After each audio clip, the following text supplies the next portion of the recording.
এই উপদেষ্টা পরিষদ নিয়ে সরকারের আগামী দিনের চ্যালেঞ্জ মোকাবেলা সম্ভব নয়।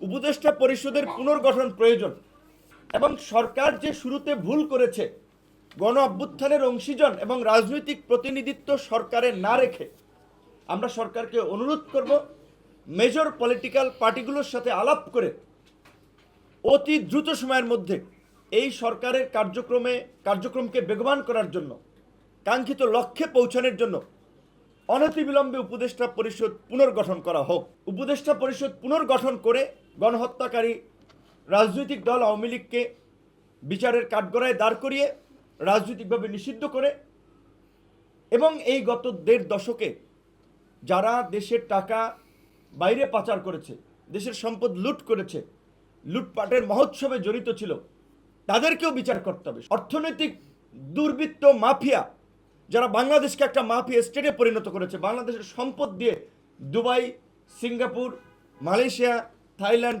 ইউএসএ, ইউকেতে যারা প্রপার্টি করেছে, এই সমস্ত অর্থনৈতিক দুর্বৃত্তদেরকেও বিচারের মুখোমুখি করতে হবে এবং এই পাচারকৃত অর্থ ফিরিয়ে আনার জন্য উদ্যোগ নিতে হবে। রাজনৈতিক দলগুলোকেও আমরা পরিষ্কারভাবে আওয়ামী লীগের প্রশ্নে তাদের অবস্থান আমরা জানানোর আহ্বান জানাচ্ছি। আন্দোলনকে কেন্দ্র করে ছাত্রদের যে প্ল্যাটফর্ম, বৈষম্য বিরোধী আন্দোলন কিংবা তাদের জাতীয় নাগরিক কমিটি সহ সকলকে আমরা বলবো, আমরা ছাত্রদের শুনি সচিবালয়ে সচিব কিংবা বিভিন্ন তদবির নিয়োগকে কেন্দ্র করে গণ্ডগোল, হট্টগোল, হইচই, কিন্তু আমরা এখন পর্যন্ত এই নেতৃবৃন্দকেও দেখতেছি না যে গণহত্যার বিচারের দাবিতে তারা রাস্তায় ধারাবাহিকভাবে কর্মসূচি চালিয়ে যাচ্ছে। গণহত্যার বিচার আমরা মুখে মুখে দাবি করছি, কার্যকরভাবে কেউ কিন্তু কর্মসূচি দিচ্ছে না, জোরালোভাবে বক্তব্য দিচ্ছে না। কারণ ভোটের রাজনীতিতে তলে তলে সবাই আওয়ামী লীগকে কাছে চায়। এইটা যদি রাজনৈতিক মানসিকতা হয়, সেটা এই জাতির জন্য দুঃখজনক হবে।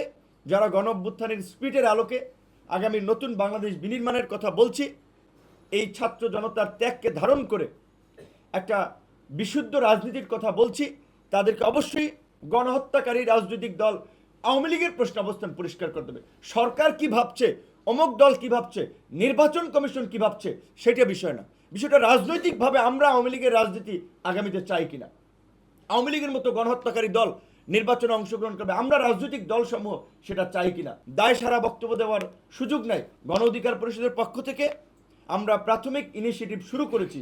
এতদিন পর্যবেক্ষণ করেছি যে যারা আন্দোলনের নায়ক দাবি করছে, আন্দোলনকে কেন্দ্র করে প্ল্যাটফর্ম গড়ে তুলছেন, সরকারি সুযোগ সুবিধা নিচ্ছেন, তারা কি করছেন। অন্যান্য রাজনৈতিক দল যারা ক্ষমতায় যেতে চায়, ক্ষমতায় যাওয়ার জন্য মুখিয়ে আছে, ক্ষমতায় না গিয়েও যারা বিভিন্ন জায়গায় নিয়ন্ত্রণ করছে, সুনির্দিষ্ট 2-1টি রাজনৈতিক দলই তো এই কমিউনিটিগুলো নিয়ন্ত্রণ করছে এবং তাদের আধিপত্য কার্যত কায়েম করেছে অলিখিতভাবে হলেও।